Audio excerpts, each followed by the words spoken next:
American રાષ્ટ્રપતિ Donald ટ્રમ્પે ભારત ઉપર 50% ટેરિફ નાખી દીધો છે. પહેલા 25% અને ફરી એકવાર 25% એટલે કે 50% સુધીનો ટેરિફ નાખી દીધો છે. ટેરિફ એટલે કે આર્થિક બોમ્બ જે ભારત ઉપર અમેરિકાએ છોડ્યો છે. પરંતુ એક મિનિટ, આનાથી ભારતને શું ફરક પડશે? ભારતને તકલીફ શું પડશે?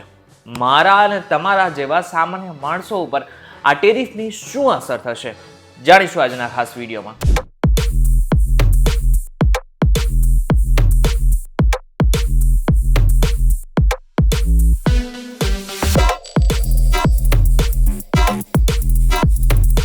નમસ્કાર અને વેલકમ બેક ફોક્સ વીટીવી ડિજિટલ ઉપર તમે જોઈ રહ્યા છો ડેલી ડોઝ અને હું છું આપનો દોસ્ત કરણ ચડોદરા. સૌથી પહેલા આપણે એ સમજી લઈએ કે આ ટેરિફ એટલે શું. ટેરિફનો સામાન્ય અર્થ જે થાય છે કે કોઈ પણ બહારના દેશમાંથી કોઈ પણ વસ્તુ આયાત થાય છે ને એના ઉપર જે ટેક્સ લગાવવામાં આવે છે ને એને જ ટેરિફ કહેવામાં આવે છે. હવે ટ્રમ્પે ભારત ઉપર પહેલા 25% ને ફરી એકવાર આજે 25%નો ટેરિફ નાખ્યો છે, એટલે કે લગભગ 50% સુધીનો ટેરિફ આપણા ઉપર એમને મૂકી દીધો છે. હવે પ્રથમ કારણ શું છે એનું, એટલે કે શા માટે થઈને ટ્રમ્પે આ નિર્ણય લીધો છે? તો એની પાછળનું એક સીધું કારણ એ છે કે આપણે રશિયા પાસેથી ઓઇલ ખરીદીએ છીએ, પેટ્રોલ ખરીદીએ છીએ, એટલા માટે થઈને આ વસ્તુ ટ્રમ્પને નથી ગમતી, એટલા માટે થઈને એમને આપણી ઉપર 50% સુધીનો ટેરિફ નાખ્યો છે.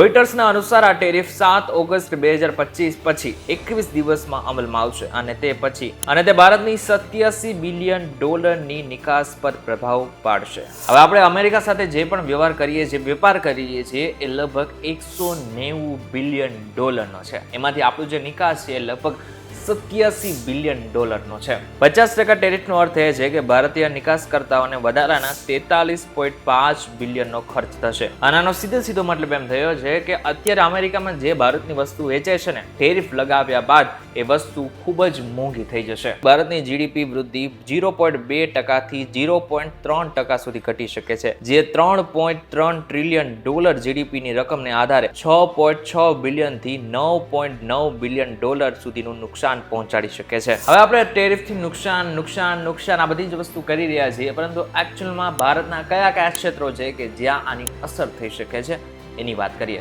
સૌથી પહેલું ટેક્સટાઇલ. અમેરિકામાં આની માંગ ઘટશે કારણ કે કપડાં અને બેડશીટ મોંઘા થઈ શકે છે. બીજું ઓટોમોબાઈલ. ઓટો પાર્ટ્સની નિકાસ ઘટશે, જે કંપનીઓની સ્પર્ધાત્મક પર અસર કરશે. ત્રીજું ઓઇલ એન્ડ ગેસ.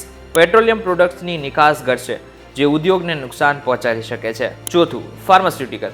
જેનરિક દવાઓ અમેરિકામાં મોંઘી થઈ શકે છે, જેનાથી માંગ ઘટશે. હવે આનાથી પણ વિશેષ આપણે જે અમેરિકામાં વેપાર કરીએ છીએ એ કેટલો વેપાર કરીએ છીએ એ પણ ક્ષેત્ર વાઇઝ એની વાત કરીએ. જેમાં હીરા, જેમાં $6.7 અબજ આપણે નિકાસ કરીએ છીએ. આ બાદ ઝવેરાત $3.5 અબજ, વસ્ત્રો $5.6 અબજ, ઇલેક્ટ્રોનિક્સ $7.5 અબજ, ફાર્માસ્યુટિકલ્સ $13 અબજ અને મશીન્સ $2.6 અબજ આપણે નિકાસ કરીએ છીએ. ભારતીય નિકાસકર્તાઓનું એવું કહેવું છે કે આનાથી ભારતને નુકસાન પણ થઈ શકે છે અને નિકાસકર્તાઓ જેટલા પણ છે અત્યારે ભારતમાં એમને બમણું એવું નુકસાન થઈ શકે છે અને તેઓ પાયમાલ પણ થઈ શકે છે. Federation of Indian export organisation એટલે કે FIEO નું કહેવું છે કે આનાથી વેપાર રોકાઈ શકે છે. આ તો આપણે વાત કરી લઈએ કે ઉદ્યોગને શું નુકસાન થશે, પરંતુ એકચ્યુઅલમાં મારા ને તમારા જેવા સામાન્ય માણસને શું નુકસાન થશે? તો સીધી રીતે આ ટેરિફ સામાન્ય માણસ માટે મોંઘો થવાની અસર નથી લાવતું, કારણ કે તે ભારતની નિકાસ ઉપર છે, નહીં કે આયાત ઉપર. ભારતની ગ્રાહકો માટે અમેરિકાથી આવતા માલ જેમ કે આઈફોન, લેપટોપ્સ અથવા તો યંત્રો, તેની કિંમતમાં તુરંત વધારો થવાની શક્યતા નથી. પ્રત્યક્ષ રીતે આની કોઈ અસર થવાની શક્યતાઓ લગભગ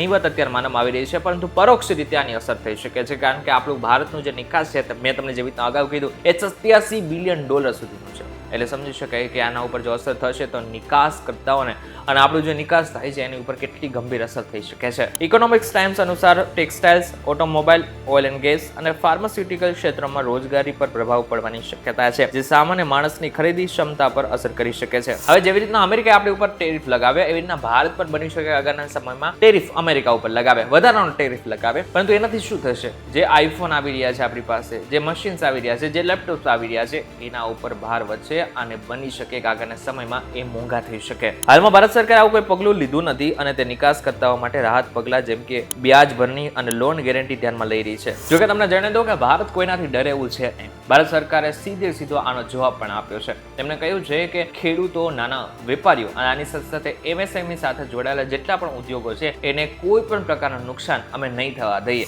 साथियों, हमारे लिए अपने किसानों का हित सर्वोच्च प्राथमिकता है। भारत अपने किसानों के, पशुपालकों के और मछुआरे भाई बहनों के हितों के साथ कभी भी समझौता नहीं करेगा। और मैं जानता हूं व्यक्तिगत रूप से मुझे बहुत बड़ी कीमत चुकानी पड़ेगी, लेकिन मैं इसके लिए तैयार हूं। मेरे देश के किसानों के लिए, मेरे देश के मछुआरों के लिए, मेरे देश के पशुपालकों के लिए आज ભારત તૈયાર છે। રોઇટર્સના અનુસાર સરકાર રશિયન ઓઇલ આયાતમાં ધીમે ધીમે કટોકટી લાવવાની શક્યતા ઉપર પણ ધ્યાન આપી રહી છે। હવે આખો મામલો તમને અત્યારે ખબર પડી ગઈ છે, પરંતુ મહત્વનું છે કે જે રીતના ટેરિફ અમેરિકા લગાવી રહ્યું છે એ પ્રમાણે તો આગળના સમયમાં બની શકે કે ના માત્ર ભારતને પરંતુ એશિયાના ઘણા બધા દેશો છે કે જેને નુકસાન થઈ શકે છે। હવે આ તો ટ્રમ્પ છે, ટ્રમ્પ કંઈ પણ કરી શકે છે, ટ્રમ્પ કોથળામાંથી બિદાડું કાઢી શકે છે। હવે આગળના સમયમાં બની શકે કે હજુ કોઈ નવો ટેરિફ એ ભારત ઉપર લગાવે, પરંતુ યાદ રાખો આપણો દેશ છે, આપણે ખબર જ છે કે આપણા દેશના સરકારને ખબર છે કે કેવી રીતના આનાથી લડવાનું છે। તો આ બધી વસ્તુ તમારા સમાચારમાં પહોંચતી હશે, તમારા સુધી પહોંચતી હશે તો ગભરાવાની બિલકુલ જરૂર નથી, ક્યાંય પણ મંદી નથી આવી શકવાની। આ બધી વસ્તુથી ન તો કોઈની રોજગારી જવાની છે। ત્યારે આ બાબતને લઈને તમારું શું કહેવું છે અમને જરા કોમેન્ટ કરીને ચોક્કસથી કહેજો। વિડીયો થકી જો તમને કોઈ ઇન્ફોર્મેશન મળી તો વિડીયોને લાઈક અને શેર જરૂરથી કરજો તથા આ જ ઇન્ફોર્મેટિવ વિડીયોઝ માટે વીટીવી ડિજિટલ સાથે જોડાયેલા રહેજો।